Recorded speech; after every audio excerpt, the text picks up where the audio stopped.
ओम श्री साईनाथाय नमः। अध्याय 15 प्रारंभ। इस अध्याय में नारदीय कीर्तन पद्धति, श्री चोलकर की शक्कर रहित चाय और 2 छिपकलियों की कथा का श्रवण करेंगे।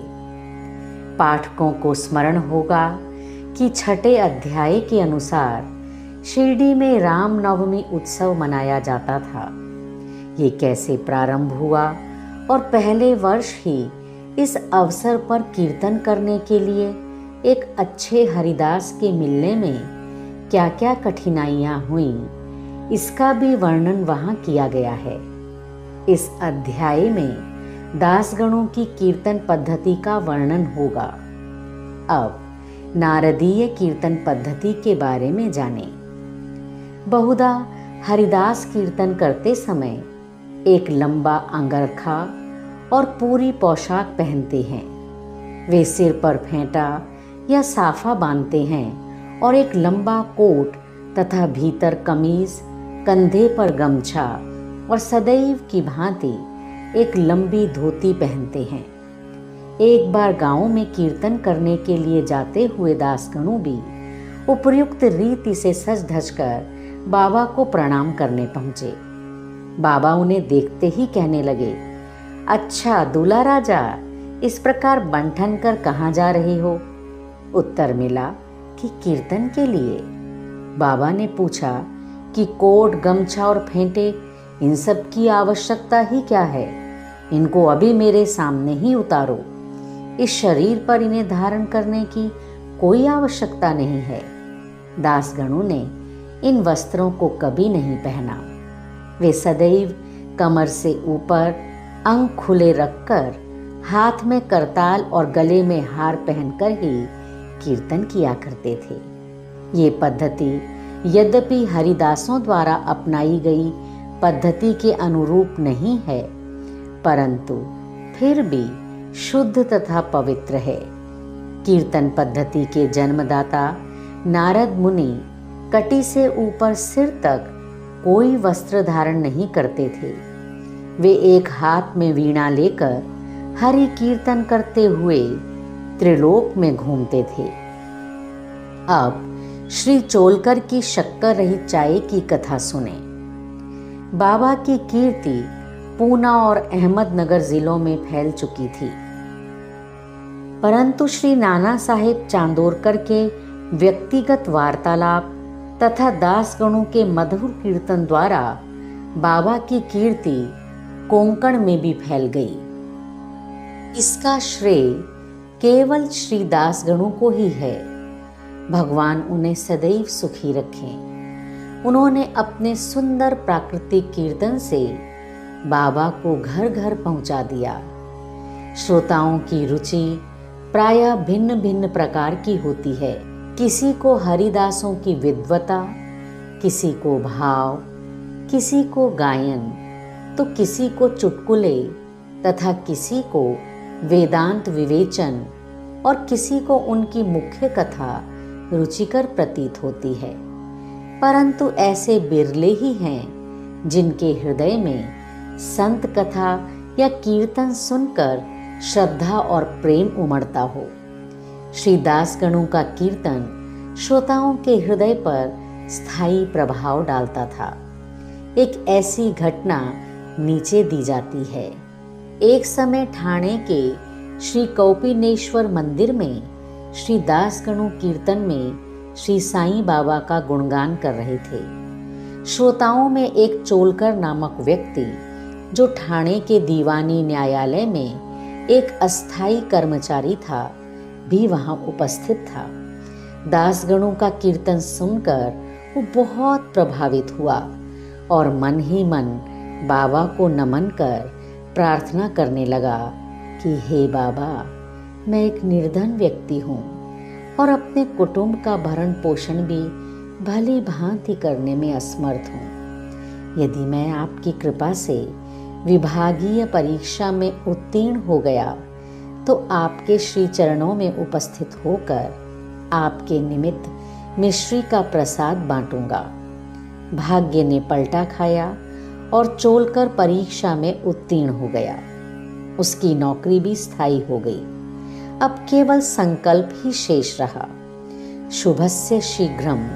श्री चोलकर निर्धन तो था ही और उसका कुटुंब भी बड़ा था, अतः वो शिरडी यात्रा के लिए मार्ग व्यय जुटाने में असमर्थ हुआ। ठाणे जिले में एक कहावत प्रचलित है कि नाणे घाट व सह्याद्री पर्वत श्रेणियां कोई भी सरलता पूर्वक पार कर सकता है, परंतु गरीब को ऊंबर घाट यानी गृह चक्कर पार करना बड़ा ही कठिन होता है।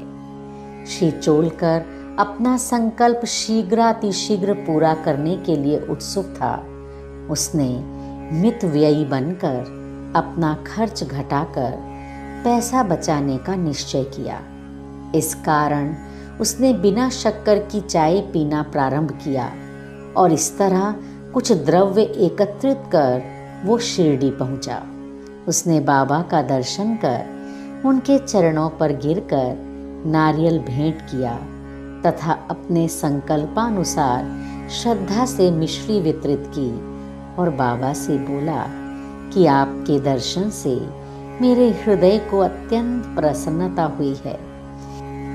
ये समस्त इच्छाएं तो आपकी कृपा दृष्टि से उसी दिन पूर्ण हो चुकी थीं। मस्जिद में श्री चोलकर का आतिथ्य करने वाले श्री बापू साहेब जोग भी वहीं उपस्थित थे।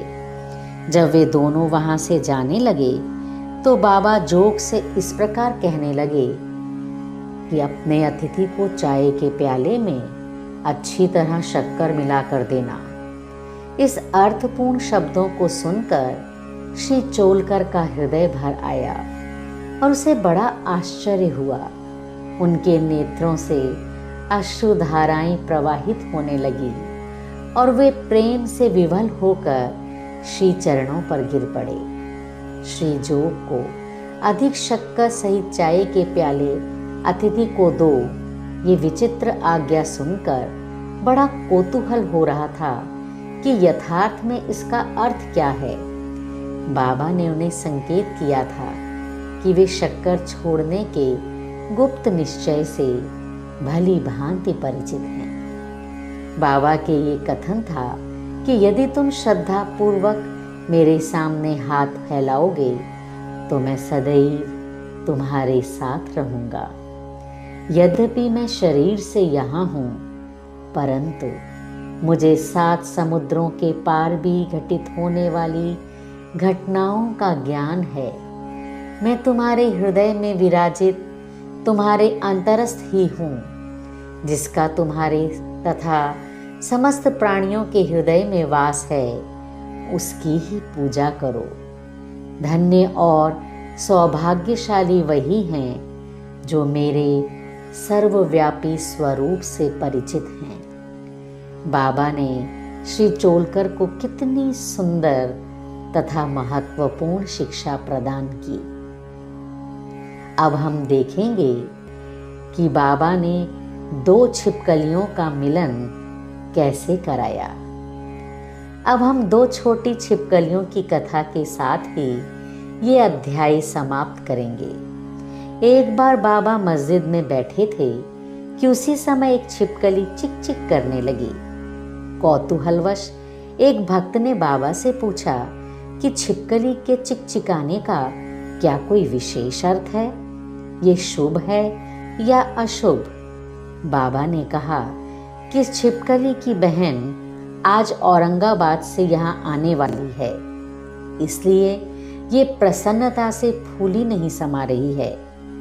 वो भक्त बाबा के शब्दों का अर्थ ना समझ सका, इसलिए वो चुपचाप वहीं बैठा रहा। इसी समय औरंगाबाद से एक आदमी घोड़े पर बाबा के दर्शनार्थ आया। वो तो आगे जाना चाहता था, परंतु घोड़ा अधिक भूखा होने के कारण बढ़ता ही ना था। तब उसने चना खिलाने के लिए एक थैली निकाली और धूल झटकारने के लिए उसे भूमि पर फटकारा तो उसमें से एक छिपकली निकली और सबके देखते देखते ही वो दीवार पर चढ़ गई। बाबा ने प्रश्न करने वाले भक्त से ध्यानपूर्वक देखने को कहा। छिपकली तुरंत ही गर्व से अपनी बहन के पास पहुंच गई थी। दोनों बहनें बहुत देर तक एक दूसरे से मिलीं और परस्पर आलिंगन कर चारों ओर घूम घूम कर प्रेम पूर्वक नाचने लगी। कहाँ शिरडी और कहाँ औरंगाबाद। किस प्रकार एक आदमी घोड़े पर सवार होकर थैली में छिपकली को लिए हुए वहां पहुंचता है और बाबा को उन दो बहनों की भेंट का पता कैसे चल जाता है, ये सब घटना बहुत आश्चर्यजनक है और बाबा की सर्वव्यापकता की द्योतक है। जो कोई इस अध्याय का ध्यान पूर्वक पठन और मनन करेगा, साईं कृपा से उसके समस्त कष्ट दूर हो जाएंगे और वो पूर्ण सुखी बनकर शांति को प्राप्त होगा। श्री सद्गुरु साईनाथार्पणमस्तु। शुभम भवतु। अध्याय 15 संपूर्ण। ओम साई नमो नमः। श्री साई नमो नमः। जय जय साई नमो नमः। सद्गुरु साई नमो नमः। ओम साई नमो नमः। श्री साई नमो नमः। जय जय साई नमो नमः। सद्गुरु साई नमो नमः। ओम साई नमो नमः। श्री साई नमो नमः। जय जय साई नमो नमः।